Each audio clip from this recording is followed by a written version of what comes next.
The overflow room was like, oh, they were so angry. Put the baby oil back down. Yeah, they was angry. They was angry. Well, how do we feel about the verdict?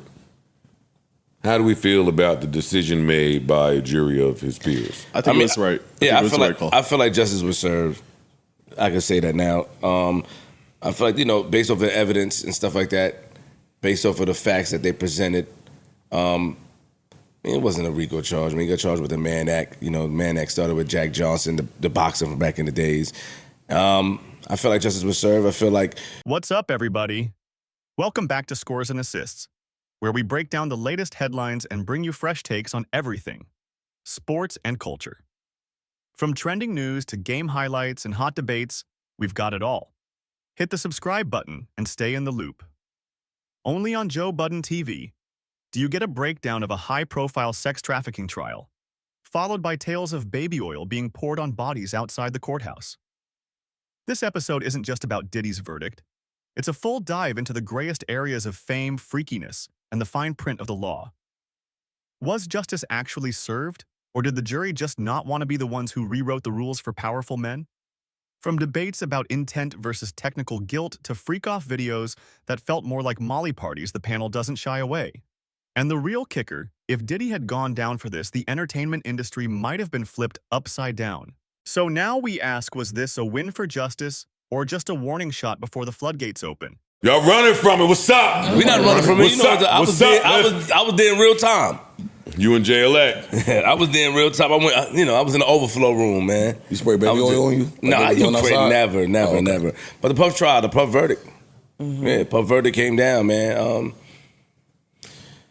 The biggest charge, the RICO charge, he was found not guilty, right? RICO and sex trafficking found not guilty. Yep. And then what was he found guilty on? The transportation for the purpose of prostitution. Mm-hmm. Yo, Ash. We called that one. Yeah, you did. Yeah, he did. Mm-hmm. How do we feel? Well, wait. First, describe what was the energy in the overflow room. So when we saw some footage outside the courtroom. When the verdict came down, outside erupted. I mean, they went crazy. The people were hugging each other. Some people were crying. I didn't know what was going on. That's what I saw outside. And also when I arrived, they were having a baby oil off, like pouring baby oil on each other and dancing. This guy named So Ahmad. they did that before the verdict got No, the verdict came down and they started to do that. Gotcha. Okay. And then the next Was there a Walgreens close by, or did they just come They strapped? brought that They shit brought that with there. them. Yeah. Pre-planned. And you didn't. No, I'm not. Come on, Parks. That Queens Flip. I'm not throwing no baby oil, man. That's not helping. I'm Queens Flip. Just not. I'm not doing it. I don't want to do it, but I also represent the JBP. That's true. So I'm not going out there throwing baby oil on my body and doing that. You know what I'm saying? But yeah, that's what I saw when I got there.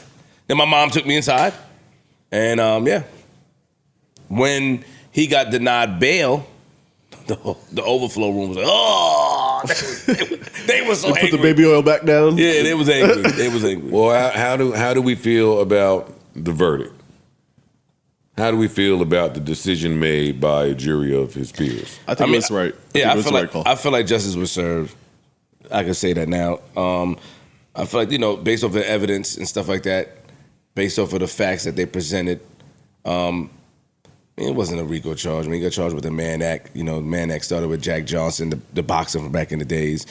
I feel like justice was served. I feel like we all can identify the type of person he is when it comes to him being in a relationship. But I just feel like some people are into freaky shit and some people are complicit into freaky shit. And it's a gray area, it's a gray line when it becomes to wanting to do it and wanting not to do it this time. And I just feel like based off the evidence, justice was served. I think that even if they were able to prove it in some factual ways, I like that it seems like the intent of the law was taken into account here. Mm-hmm. And I don't think the intent of the law was to go after a horny individual, even if he may be an abusive monster, manipulative, all that shit. Like, I don't think that was the purpose of that law, or the sex trafficking law was not to fly prostitutes. And even if on paper it may be dead to rights, that ain't what it was. That's not what it was intended for. I never even thought of it like that. I was actually shocked, to be honest. I just thought that shouts to the jury for actually being able to follow the definition of the law. Because I figured that the video that was shown, the testimony, like they were trying to paint, they basically were trying him for being a piece of shit. Yeah. And we know what we hear about the feds. So I'm thinking, damn, they got him. Because they do have him at being a piece of shit. Sure. And, you could taint somebody's viewpoint of you. The facts really don't matter after that. But they stuck to the facts, and the facts justified these charges. So, salute. I think the opposite of I think everybody has points, and I never considered your point with the intent. I think that the intent is different than the factual basis. Right. So ICE is like they followed the law. They didn't follow the law. If they would have followed the quote unquote letter of the law, he would have got convicted. I think that they did look at the nuance of the situation, right, and look at the intent, and that's why he got exonerated for the trafficking charges. I don't think the RICO would have ever stuck, because I don't think Puff was operating a criminal enterprise around sex trafficking. Right. You understand what I'm saying? Right. Like the Abercrombie and Fitch niggas, they got them niggas dead to rights. Like, yo, you flying people out for the purpose of selling ass. Right. To other people. Right. Commercially. Right. Puff wasn't doing that. You understand what I'm saying? So the RICO thing, I don't think would have ever stuck. I think that it was a gray area with regards to the sex trafficking piece. And again, we've read the charges up here several times. We don't have to do that. But I think that the jury did find a gray area. And I also think the jury took into account the nuance of hip hop or wealthy men or whatever the case may be, and how their lifestyles are. Yeah. You know what I'm saying? And I think that justice was served. His sentencing will determine if the extent of the justice, but I think that they got it right. Because there's no mandatory minimum. Let's get to sentencing separately. Yeah. Okay. Mel, how you feeling? I just think that, for the defense, all they had to do was hope for reasonable doubt, and there just was a lot.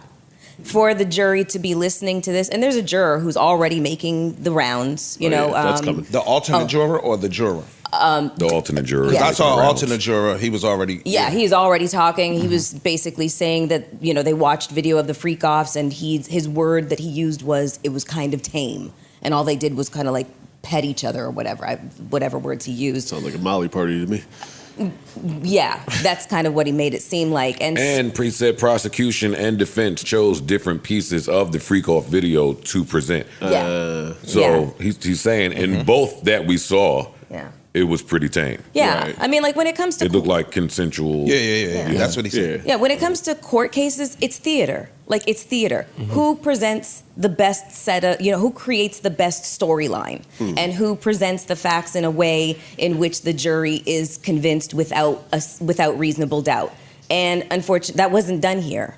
There was just too much gray area with, contradictory testimony.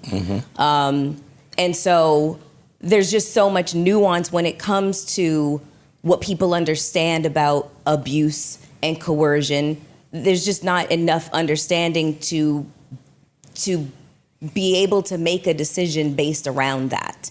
There's some people who can look at this and say, these women were victims, or these people were victims. And there's other people that don't believe that at all. And then that right there is the gray area of which we speak. And that right there is where I could see the jury walking in there and saying, there's too much reasonable doubt here to convict on those particular charges. I'm pretty interested to see how this all plays into like the celebrity boogeyman. That's the other thing too. Trope, which probably started with like the Pizzagate and all that shit. Yeah. Like, we now have like footage of one of the biggest celebrity boogeymen that we've seen, and he was acquitted on it. You know what I mean? Like, I feel like celebrities, I certainly get not feeling sorry for them, but I think it's also weird to just automatically assume, oh, he's rich and famous, he's doing super nefarious shit. Well, the opposite could actually be said, because let's take L.A. County. Every time that the celebrity goes on trial for some heinous act, Robert Blakely, was that his name? Don't worry about it. O.J. Simpson. Robert Blake? Yeah, because it was Bonnie Lee Bakley. That was his wife that was murdered. Phil Spector was the first celebrity trial where a guilty verdict was issued in like 40 years. So for the most part, celebrities tend to get off. You know, there's just that wow factor of watching celebrities on, and also buying into who they are. You know, like in the case of like Puff, he's created like the soundtrack to our lives. And so there's that kind of connection that we feel with them that will, you know, that might sway our decision making, you know? Right. So yeah, that was just my thoughts on it. And the other thing, this would have set a crazy precedent. Yeah, for sure. Like, had he been found guilty of sex trafficking, RICO, the entertainment, just the wealthy person business would have been flipped upside down. It would open the floodgates. It would open floodgates. Even just like slightly rich people, like Yeah. there's a lot of people that engage in something that could be considered sex trafficking if this were to be set as a precedent. That's true. New Joe Budden.